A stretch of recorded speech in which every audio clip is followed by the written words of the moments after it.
Here we go. It is hashtag Love Right Create, and I am Kallie Ross, and I have two lovely ladies with me tonight, as usual.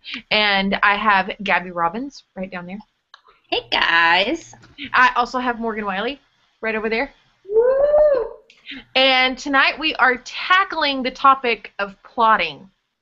And I kind of wanted to plot a scheme to avoid this podcast or this like hangout. I was about to say podcast, but this hangout. Because I've had a rough time with this one, ladies. Not necessarily finding help for it, but definitely getting motivated in general to do anything that involves writing. How did y'all two? I mean, did you do it?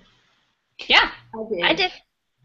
I will say I did plot, but I will also say it was not at the top of my to-do list, like of my priorities. Not because I had a whole bunch of other stuff to do, but because I am in a really weird place when it comes to writing. Like I'm kind of blah this week, and I need to like take it up a notch and get motivated and inspired.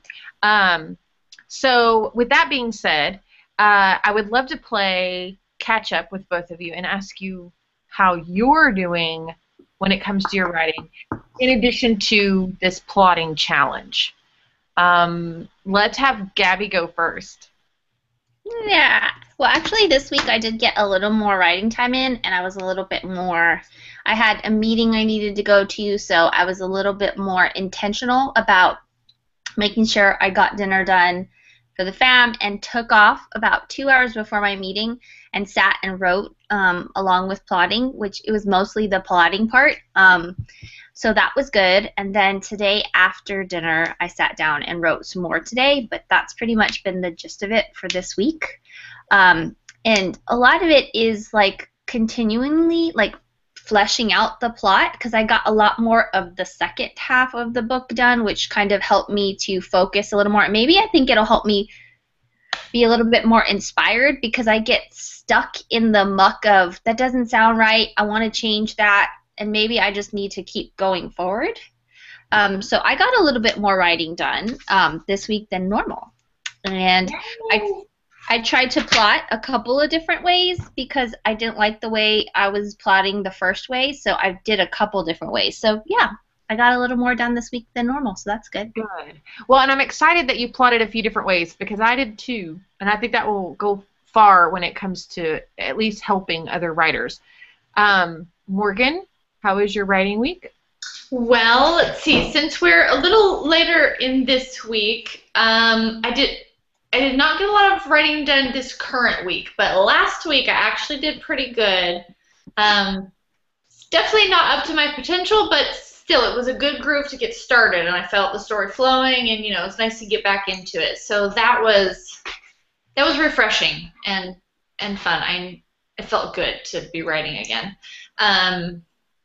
So I did that, and I did the plotting, and similar to Gaby, I did a couple different ways as well. I normally do not plot. I plot, but I don't like outline the plot in real detailed form. I had tried that with this book a little bit, but it was nice to just really sit down and try some new ways, and I feel like I was able to do it. So.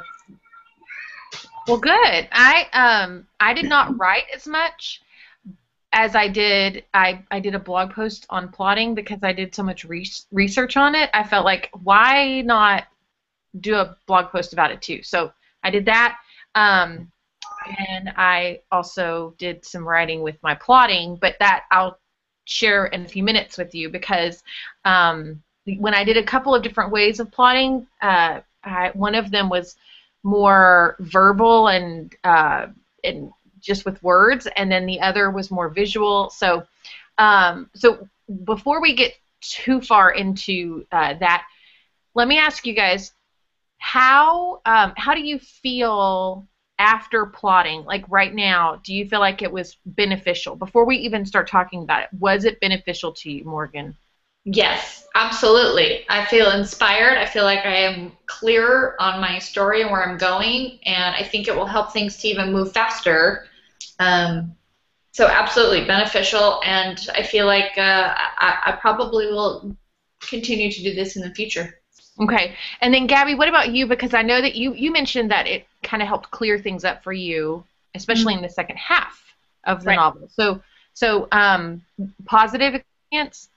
Yeah, absolutely. It was definitely positive. Like you said, like you did some research, and I kind of was like keeping my eyes open for stuff to figure out a way that might kind of inspire me to like sit down and just do some focused time. And what was kind of cool was I got a blog post from a girl that, just a writer that I happen to follow, and she wrote a blog about plotting. And I thought it was really interesting because when you're doing this, you hear all about pantsing, or how do you say it, Morgan? She says it different, that word, and plotters and pantsers. And I always thought I was kind of a plotter. And doing this, it kind of made me feel like, yeah, I like doing that, but I also recognized that the way that this girl explained it, she explained it as she heard somebody talk about it, talking about plotting as you go. So basically, what she did was you write what you want for the day, making sure you stop in the middle of the scene, or just stop, and then you write a quick note about what you want to write the next session, which for me I thought was really interesting because I always kind of lose focus of where I am. Yeah. So what she does was she would plot like some for what she wanted to write, and then she would write some, and then she would stop when she knew she had to stop, but she would sit down and almost plot out what she was thinking at that moment, like just bullet points. And then when you sit down at your computer again or your notebook or whatever, you know exactly what you wanted to do. It helps you to dive back into it. So it's kind of pantsing and it's kind of plotting. It's kind of in the middle, or plotting as you go, like so that you don't really lose sight of where you are, but you also don't lose focus. Like if you're pantsing it a little bit and you're in the middle of, you know, a scene or like a time frame, you're not losing the beat of that. I just thought that was really interesting. So I think this helped me a lot to kind of keep my ears open and to be a little more aware of things that were going to help me with what we were doing. So it was definitely good. I like that. Yeah, I read a blog, and this writer suggested that you plot more than once while you're writing the book. So you plot at the beginning when you first start the story, and then you plot again after you're about a fourth of the way through, and then again halfway through, and then again 75% of the way through, because things might shift and change. You know, whether you're a pantser or not, you know, things tend to unfold when you're writing the story about the characters, about the backstory, all kinds of things. So I found that fascinating because I think that it would help me to stay on track if I did something like that, instead of going back to revise. Having that day or two to just go over my plot and revisit that would help me to move forward, instead of, like Gabby was talking about, going back and feeling like I have to change stuff. But anyway, with that being said, and it being a positive experience, I would love to know, and it sounds like we all did some different things. I would love for us to maybe like go in a circle and take turns and discuss it one at a time, like one thing we tried, and then we can come back around if there was another thing that you tried. So Morgan, what did you try? What's one of the ways that you tried plotting? Okay, well, I'll say this, where I started out, which is kind of just how in my mind I knew to do it. And I don't have my notebook here, but basically just writing it out, almost not even chapter by chapter, but plot points written out, like paragraph, just in a notebook. Okay. But I found myself getting overwhelmed doing that, and then I would get frustrated and I would stop doing it. So it didn't get any further than like half of the book. Yeah. Well, and I think that that's a great point, because there's a huge difference between outlining and plotting, and I think that's the biggest thing I took away from this exercise, is because I am such an outliner, that plotting is different. And as a teacher, I think that I don't teach writing anything more than a 10 to 15 page research paper. So it's so different for writing a book than it is to write a paper. So I totally get that as far as like, getting overwhelmed. Gabby, what about you? My first go was to do something a bit more visual because I remember you kind of just flashing something that you were looking at. And I wanted to try something like that because I feel like for me, I get really inspired when I see things done visually, especially if it's in a cool font or if there's cool pictures and stuff. It's like, ooh, that's cool. I want to do more of that. And I did love it. What I tried to do, and I don't know if you can see it here, was I opened up a print shop file and I just did a line, a cool color, and then I did my favorite font, which is so stupid and hard to read, but I love it for some reason. And it's just like, the color, and it basically was, starting off and just plot points that way, back and forth. The only hard part about it was I had to kind of do text boxes and lines, and it was kind of a pain in the butt, and it was kind of stifling me because I was kind of on a roll. So it just wasn't working for what I was trying to do.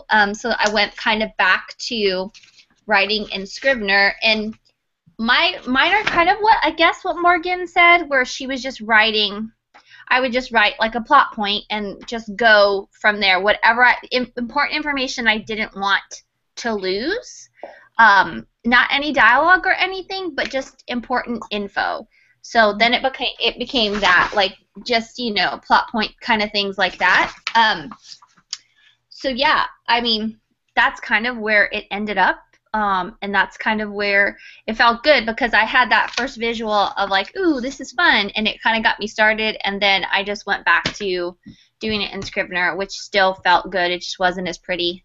I might change that font in Scrivener just to drive myself crazy for a bit and then change it back when I give it to other people because it's so hard to read. But I just think it's so pretty. I love it, and it makes me want to write more. So I think it's so funny that you are so like laptop or computer minded that you even plotted on the computer. Yeah.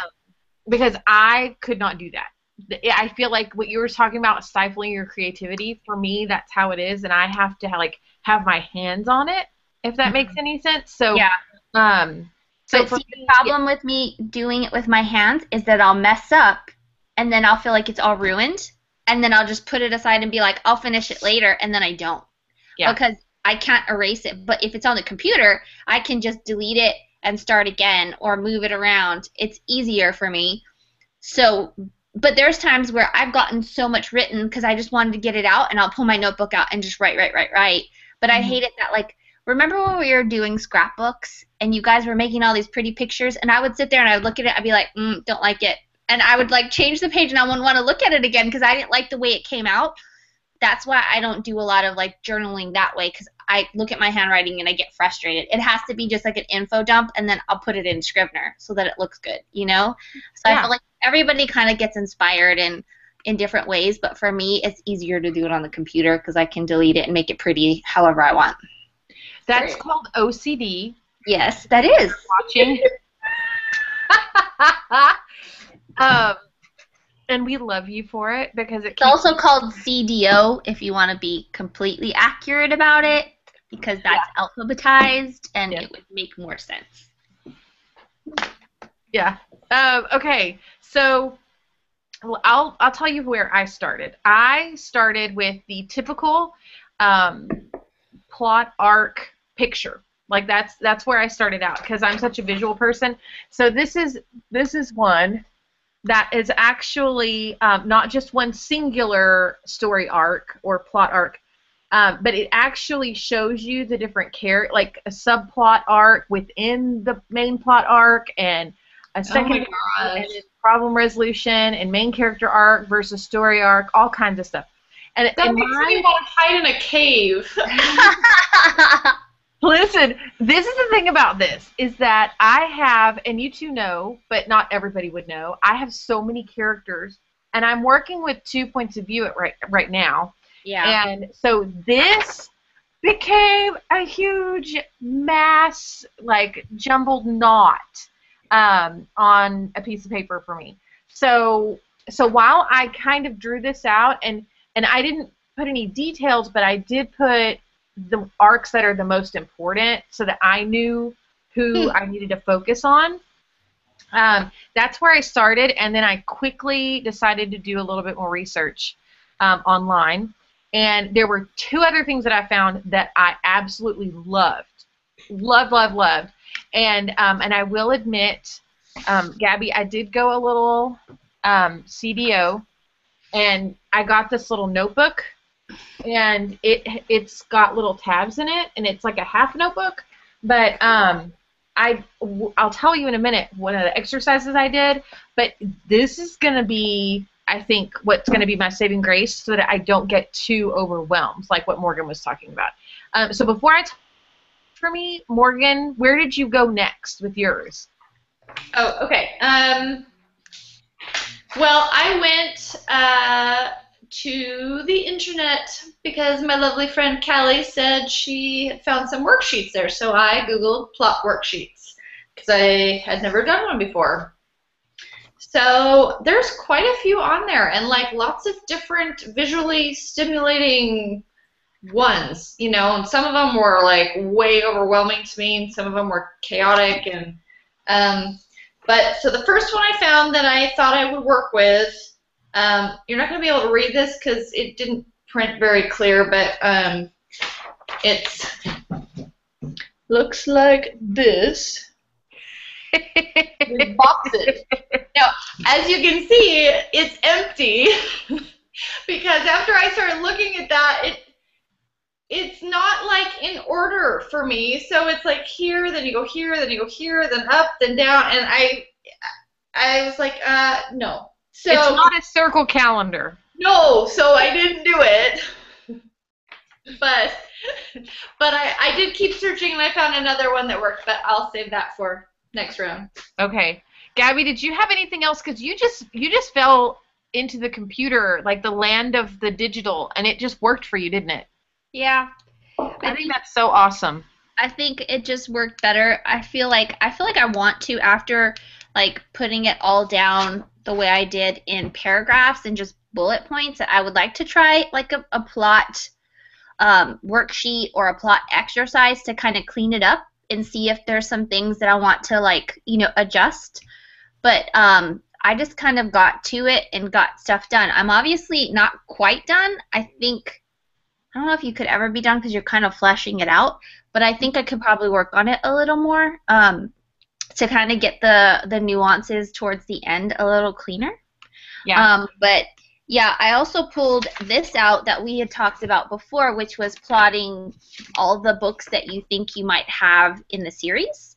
So I kept this by me when I was doing it to write little notes of things that I wanted to make sure I included in the other books, if there are going to be other books, which I haven't quite figured out yet. But I think this is good to keep so that I have it when I'm plotting, and then I'm like, ooh, that could be good for the for a next time type of thing. And I've been adding things to that. So that's something that I've done, but obviously I feel like I could really use just cleaning it up maybe in a couple plot exercises or worksheets. Yeah, and I think that's a really good point. I was actually going to talk about that a little later, about how all of us are working on a series, and while I've done this plot worksheet stuff and brainstorming for this current book this week, I feel like that I really need to consider sitting down and doing it for the entire series, whether it's a duology, a trilogy, whatever, you know. But the worksheet that I found that helped me, I have to word this right, because there are two worksheets. I'm going to be very specific. There are two worksheets that made this thing happen for me this week, and I actually found them out of order of what I actually started working on them. And the reason is because, like what Morgan was talking about, feeling overwhelmed, I started the one I found first, and it just made me feel like I was drowning in the story. And so I went back online and found this other worksheet, and I decided to just do it instead. And then when I went back to the worksheet I found first that I was drowning in, it all started to make sense, and it all started to work out. So I'm going to go with what really kick-started, and it's actually the second worksheet. And this is going to look nuts to you guys. I don't know why it appeals to me, but this is some Michael Haig's 6-stage plot structure. And, you know, it's the typical, like, Act 1, Act 2, Act 3. And but it goes over the inner journey and the outer journey. And you guys know, I love adventure, like action stuff. So for me, I love the idea of the characters growing internally and emotionally, but I also love the idea of there being this outward journey and it being specific in the plotting.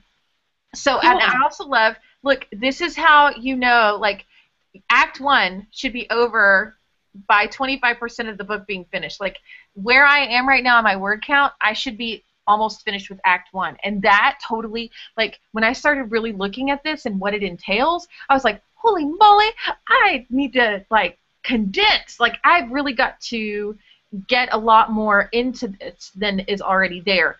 But I can't use a whole lot more words. So, anyway, with that being said, it is broken up into stages and turning points. You guys, I just need to email this to you, and maybe I'll ask Michael Haig if I can put it on my blog, or put a link up or whatever. But essentially, my problem is I have 2 points of view. I have 2 protagonists, so for me, this is how I handled it. I'm not going to show a ton, but like I went here in stage 1, and then I wrote what Conway and what Winifred would be going through in stage 1, if that makes any sense. And so after I did that for each of the stages, then I came to the next thing. But I'm going to stop because it's too much Callie time, and I'm sure you're tired of my face. So, Morgan, what did you do next? Okay, so this is not circular either, but it made sense to me. So I found this, and I guess similar but different to what Gabby was saying, how she needs to do it on the computer and digitally. I liked this because I got to do both. It organized it digitally for me, but I was able to handwrite, which I feel like I need to have the physical contact with it. But I used my handy-dandy pencil and eraser because this is very rough. But, okay, here we go. Oops. So I saw that one. Yeah, so it starts with, it's got each point, you know, with the beginning, the events, the rising action, the climax, and the resolution. And then it's got these boxes, so so basically I just wrote bullet points of kind of what I see happening in each section. I really like that one too. It worked for me. I was able to kind of then see it clearer, and I don't know, and then I got inspired and things started making more sense to me for my story, so I went with it. So is that where you ended up? Yes. Okay. That's my final answer. Your final answer. Well, I will say that the one thing that I loved about not only the 6-stage plot structure, but also this other worksheet, is that there were some, what are the words? I'm trying to think of what I'm trying to say. There were some questions involved, or some, what is that called? Darn it, I do use these in class all the time. A prompt. Hello. There were prompts involved. So, for instance, when it comes to the 6-stage plot structure, stage 1, the inner journey, your character is living fully within their identity. So, like, what is their, you know, it helps you kind of identify what is their identity and how are they living. But then, you know, that's not enough for me. Y'all know this. It can't be. So I found this plotting worksheet, and it is not just, it had, like, working titles, which they're not working titles. I don't have a title yet. I cannot say this lady's name, and please forgive me. Her first name is Annie, and her last name is Neugebauer, I believe. Neugebauer. I think that's how, or Neugebauer. I can't say it right. Anyway, Neugebauer. And she has, you know how we were talking about how it's Act 1, Act 2, Act 3? She has Part 1, Part 2, Part 3. And she asks questions or has prompts for you to answer about each section. And so, for instance, in Part 1, she has inciting incident, which she asks to you, what happens to the protagonist to put her unavoidably in the path of the antagonist? Which I was like, oh, like I love this because it's specific questions that I can have specific answers for to make sure that it is not only my plot, but that I'm fitting these things into my outline to make sure that they're happening. Another thing, like part 2 is like crazy in depth, and one of the harder ones that I was working on, the prompts, was the external highest conflict, which sounds crazy, but how does the antagonist get the best of your protagonist? Like, what is it that your villain like totally uses against your hero? What could make it worse? Like, I love these questions, these prompts. And what happens to make her believe that there is no way to win? Like, your character has to reach a point where they, if they're human, like, or you want them to seem human or relatable, what person doesn't go through something and feel like they cannot win? So just some of these prompts I was just fascinated by, and I was completely floored when I was going through them, because as you can imagine, answering these questions at first was completely overwhelming. Yeah. So then what I did is I went back to this worksheet, and then I filled in some of the blanks here, just like little short, like 1-sentence answers, and then I could answer all these questions. And it's sounds like a lot, but I promise it's a lot smaller. Like, it makes a whole lot more sense in my head. Can you spell her name again? Yes, I'm sorry. It's Annie, A-N-N-I-E, and her last name is N-E-U-G-E-B-A-U-E-R. And she's on Twitter, and I just did a search on her name on Twitter and found her, and her website is actually hername.com. So she had some really cool stuff on character development too that I can't wait to go read. But this plotting worksheet, she had it with the prompts and without the prompts. So for me, I printed both of them, and when I read all the questions that she had, just when it came to internal conflict, the way she worded these prompts and these questions, it just resonated with me and made plotting a whole lot, not necessarily easier, but it made it more thorough for me. Yeah, no, that's awesome. I feel like I'm so focused on a timeline sometimes, or an outline, and the event, that I'm not necessarily focused on like I talked about, the internal growth of the characters. So both of these worksheets, the first and the second, they really hit hard the internal and the external, like plotting. So anyway. So, question, in regards to that, something like that, do you,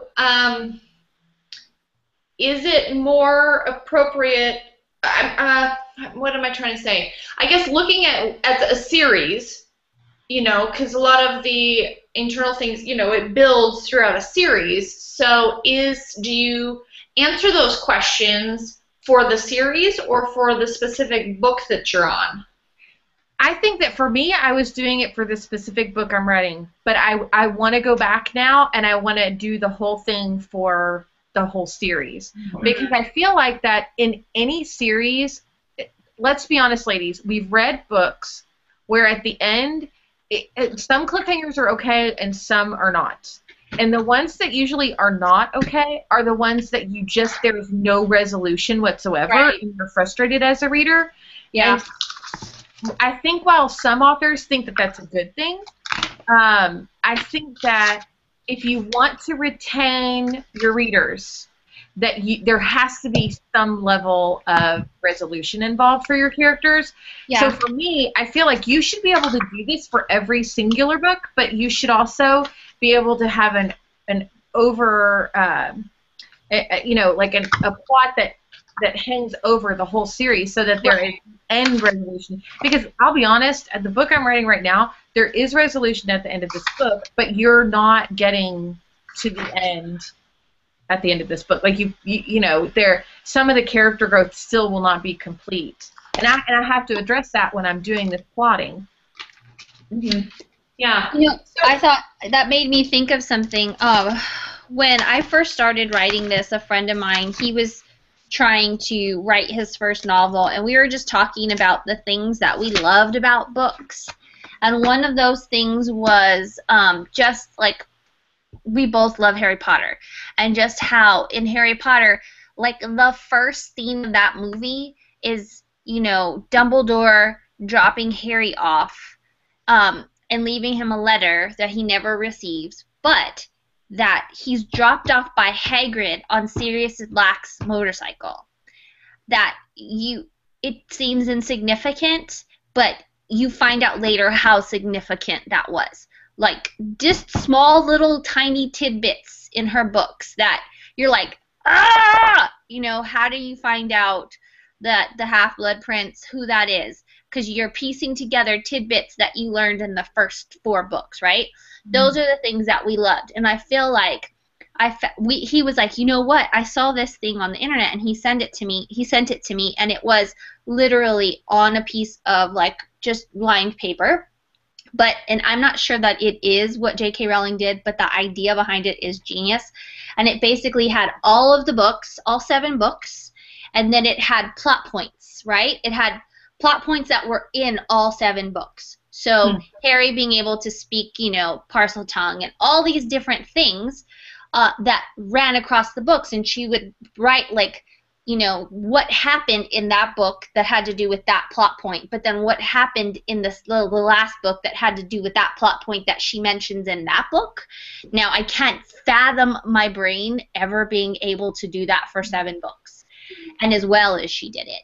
But I feel like that's what it takes. It takes you sitting down and writing and doing all of that, plotting out as an overarching plot to be able to get that kind of detail and that kind of awesomeness into your book. You've got to think about it ahead of time, right? So if I can find it, I will post it. I'll give it to Kelly to post because it's so interesting. I have it on my phone, but it's not big enough to read. It's just so cool and interesting to see that much thought was put into things that were going to end up in the last book, but you hear about it in the first 6 books, you know, and how he grows from that last book to the 6th book. And, yeah, I don't know. That to me that's what I love about those books and kind of hope to achieve at, you know, in my books, obviously not on that scale. But, yeah, I think that's doing all this stuff leads to stuff like that. Yeah. I think that I think that one thing to keep in mind along those lines with it being just so big is that it is feasible if you plan ahead. And I think that that's one thing that that good note-taking, great outlining, plotting, all of that. And that's why I think why we talk about it is because we want our books to have some of these elements. Right.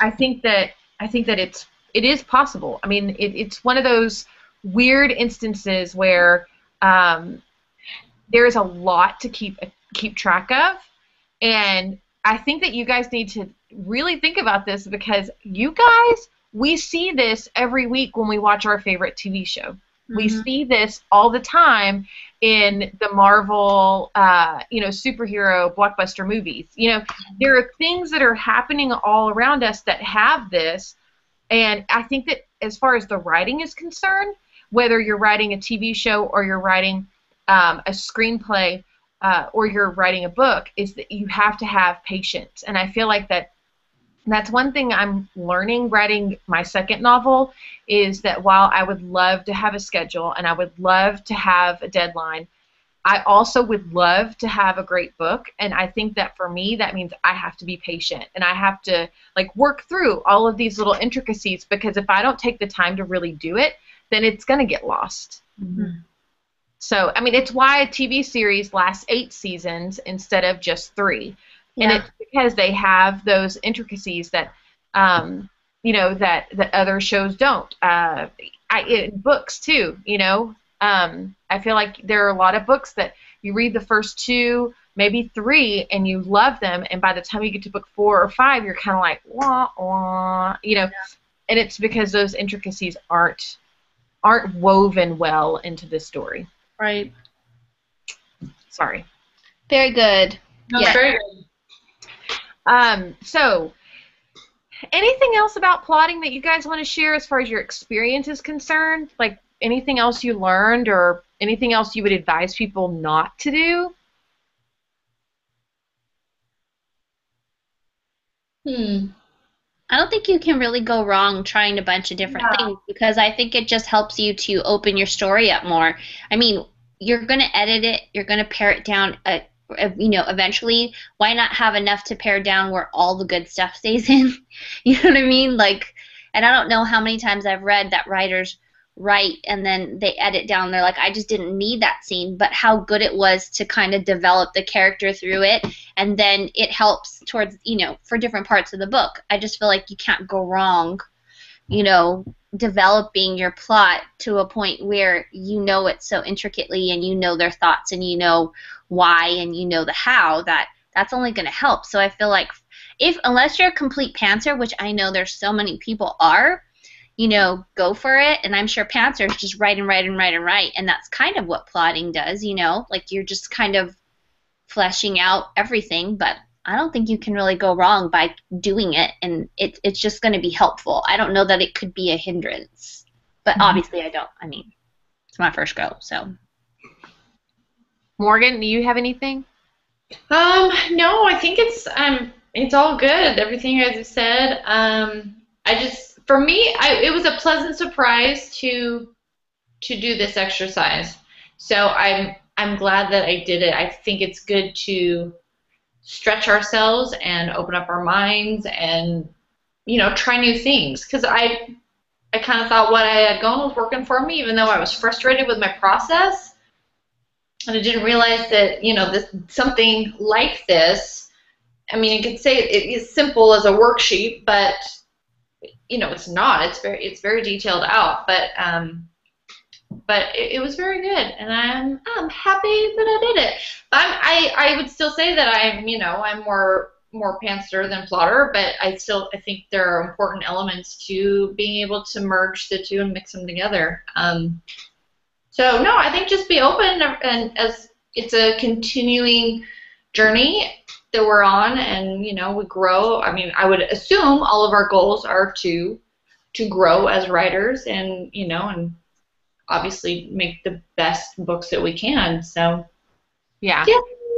I just want to be better and better, and I think that the only thing I would really say about plotting, and it's really just reiterating what we already talked about, is don't feel like you have to do it all sitting. I mean, like, I think maybe that's why I felt blah this week writing, is because I was taking so much into mind that that I felt stifled by it, maybe. When it comes to the plotting worksheets, don't feel like you have to answer all of these prompts and know everything at first.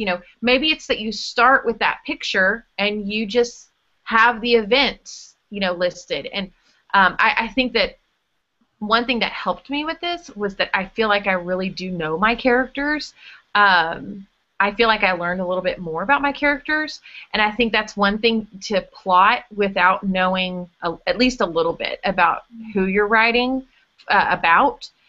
It's going to be harder, because I think that I really did try and think a lot about my main characters, and so I don't know if that was something you guys kind of faced, but that was something that I felt like that I didn't necessarily learn a ton new about them, but I think it's because I already knew a lot about them. But when you're doing this, either you're going to learn a lot about them, or you're going to figure out that that maybe you don't know enough to start plotting yet about your characters.